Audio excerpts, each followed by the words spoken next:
Ok, je crois qu'on est bon.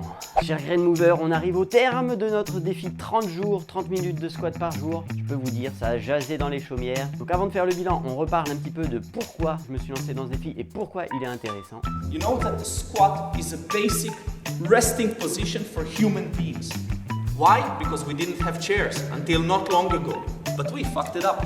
We made chairs. And now we have to rehab people's squats. And we have to bring them back to a basic human function. Bref.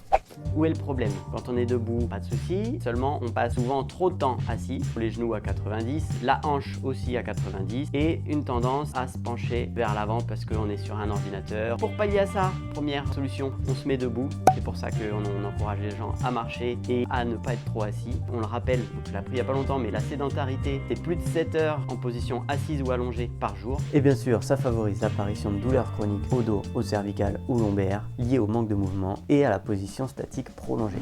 Malgré le fait qu'on fasse du sport, je peux être sédentaire si je fais plus de 7 heures de position assise ou allongée. Donc première solution, comme je vous disais, être debout ou alors aller complètement dans l'amplitude maximale de l'articulation de la hanche. Voilà. Et donc position deep squat, on a une flexion de hanche quasi totale ici. On a les genoux aussi complètement fléchis et la cheville qui travaille dans son amplitude maximale. Et surtout, les muscles s'activent, contrairement à une position assise où la plupart des muscles sont désactivés. Voilà pourquoi on va chercher à avoir plus de positions deep squat dans notre quotidien. Allez, t'as compris le topo, on va voir comment je m'en suis sorti et surtout, on va voir si le challenge est judicieux. Donc on remonte 30 jours en arrière pour voir comment tout a commencé.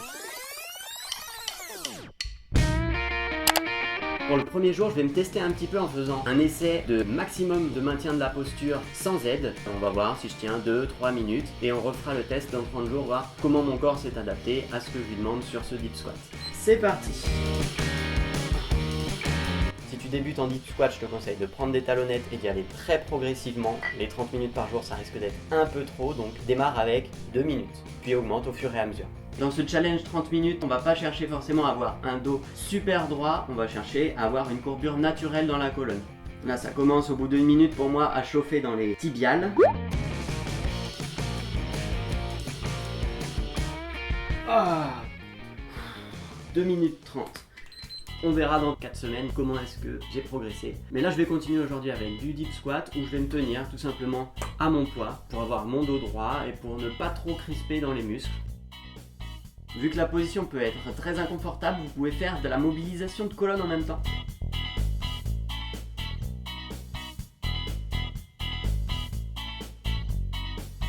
Pour cette première session, je suis à 6 minutes 24, bien loin des 30 minutes, mais je préfère m'arrêter là parce que on va avoir un étirement un peu trop intense et je ne préfère pas m'y aventurer, en tout cas pour cette première séance. Donc voilà, d'ici une demi-heure dans ma journée, je vais essayer de me remettre dans la position, soit avec des chaussures. Oh, t'es toute belle toi. J'ai failli faire un truc grave avec la voiture. Tu fais quoi? Le challenge 30 jours, 30 squats.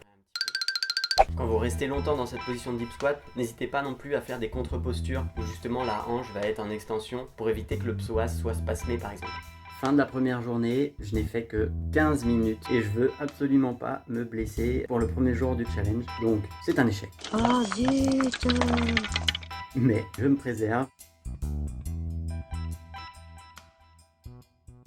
J'ai totalisé 20 minutes de deep squat, 5 minutes de plus qu'hier. Et là, j'adopte une autre stratégie en faisant minute par minute ou alors 2 minutes à chaque fois. Ça va un peu mieux même si ça tire toujours dans les fessiers. J'ai les psoas assez cramés, courbaturés en fait même d'hier.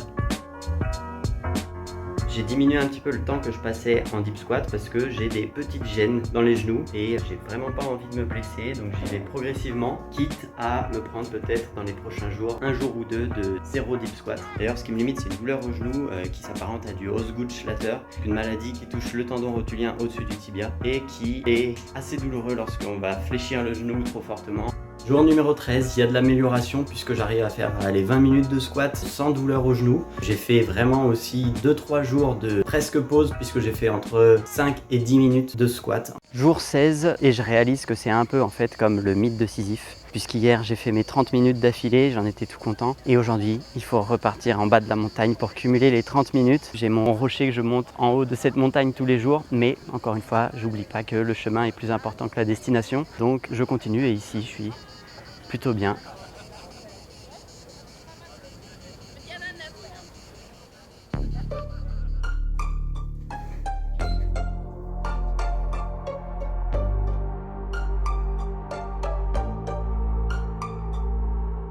5, 4, 3, 2, 1. Ça y est, 30 minutes, c'est la première 30 minutes depuis que j'ai commencé. Ça paraît de plus en plus naturel en fait de me mettre dans cette position. Donc les 30 minutes ici que j'ai faites, ça a été principalement aussi en chaussures aujourd'hui. J'essaierai dans les prochains jours de diminuer le drop pour passer de plus en plus de temps dans cette posture et aussi sans assistance. Parce que j'ai passé pas mal de temps comme là. Donc on va essayer de faire évoluer ça sur les prochains jours. Jour 17 et 18, je n'ai rien fait ces deux journées-là parce que je ressentais le besoin de me faire une pause. Reprise des squats après, je crois, 4 jours sans squat. Et les 4 jours que j'ai pas pu faire là, je les rajouterai à la fin. Donc ça me fera en tout 34 jours.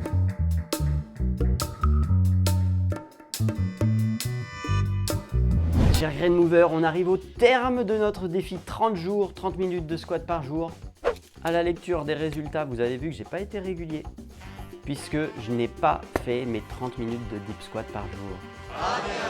Mais j'ai quand même grandement changé mes habitudes puisque je suis passé de 1 minute à 2 minutes de deep squat par jour à en moyenne 15 minutes par jour, ce qui est non négligeable quand on part de quasiment zéro. Donc comme j'en ai parlé pendant le vlog, j'ai fait des jours où il n'y avait quasiment zéro squat justement pour favoriser l'adaptation des tissus. Par la même occasion, on peut rappeler les différents temps d'adaptation des tissus en fonction de leur vascularisation. Pour les muscles, lorsqu'on l'abîme avec une grosse séance de muscu, voire une déchirure, le muscle met de quelques jours à 3 mois à s'en remettre complètement. Pour les ligaments, c'est de 3 semaines à 6 mois. Pour les tendons, c'est généralement plus long, de 3 semaines à 3 ans. Pour les nerfs, c'est de quelques jours à 3 ans aussi. Et enfin, pour les os, c'est plus rapide, c'est de 3 semaines à 3 mois en général. Quand on va pratiquer un challenge comme celui-ci où on va passer de 0 temps dans cette position de deep squat à quelques minutes, à 18 minutes, 20 minutes, 30 minutes par jour, forcément on va déformer les structures tendineuses et musculaires et donc il faut faire attention et être à l'écoute de son corps à ce niveau-là. Néanmoins, j'ai pu constater des effets bénéfiques non négligeables que l'on va pouvoir mesurer right now avec le même test que j'avais fait au début, c'est-à-dire me mettre dans la position de deep squat et lancer le chrono pour voir combien de temps je tiens. Allez, c'est parti, on va voir sous mon petit bambou là combien de temps je mets. J'avais mis 2 minutes 30, j'espère que je vais faire mieux. C'est parti! On va essayer de tenir au moins mieux que ce que j'avais fait la dernière fois avec mes 2 minutes 30. Même si, comme je vous ai dit, j'ai fait beaucoup de deep squat avec assistance. Faut pas le dire. Avec assistance, c'est-à-dire que j'ai pas fait vraiment que du deep squat actif, j'ai fait aussi du deep squat passif. Partez confiant en mode je vais y arriver beaucoup mieux, mais c'est quand même toujours douloureux pour moi dans l'avant des tibias. Les 2,30 sont écoulés. J'ai eu chaud. Et top! Ouah. Je me suis arrêté à 4 minutes parce que ça brûle au final, hein, c'est toujours la même chose pour moi. Il me faudra beaucoup plus de temps d'adaptation pour vraiment que je m'habitue à cette position. Donc je vous vends pas non plus du rêve. C'est pas révolutionnaire, par contre, je me sens plus confortable quand même. Les premiers jours, j'avais beaucoup de courbatures dans les psoas. J'avais du mal à verrouiller vraiment mon psoas en position fléchie complète. Et maintenant, plus de courbatures. Donc forcément, j'ai réactivé ici cette contraction avec un psoas court. C'est déjà un bon point. Ok, on a des chiffres là qui sont plus ou moins parlants, mais la partie mouvement et ressenti est vraiment plus importante pour moi puisque j'ai continué à faire mes flows, etc. mais en étant vraiment beaucoup plus à l'aise avec la position deep squat. Ça me permet vraiment d'ajouter des nouvelles couleurs à mes mouvements en général et depuis le début de ce défi, je passe beaucoup plus de temps les fesses au sol. Et d'ailleurs, on n'a plus de canapé et ça y joue drôlement. Mais toi, t'es trop mignon, toi! Pour terminer sur ce défi, en conclusion, je dirais c'est une bonne idée dans l'idée de se mettre plus dans cette position-là au quotidien. Par contre, de suivre le défi en mode bourrin directif, je me fais 30 minutes par jour, coûte que coûte, c'est peut-être un peu excessif. Après, j'imagine que Ido Portal a voulu lancer un petit peu ce défi pour remettre de la position squat dans le quotidien des gens. Peut-être à prendre avec quelques précautions. Voilà, j'espère en tout cas que la vidéo vous aura plu. N'hésitez pas à poser vos questions en commentaire. On va bientôt partir sur un prochain défi. D'ici là, portez-vous bien, je vous dis à très vite pour une prochaine vidéo. Ciao les Grain Movers!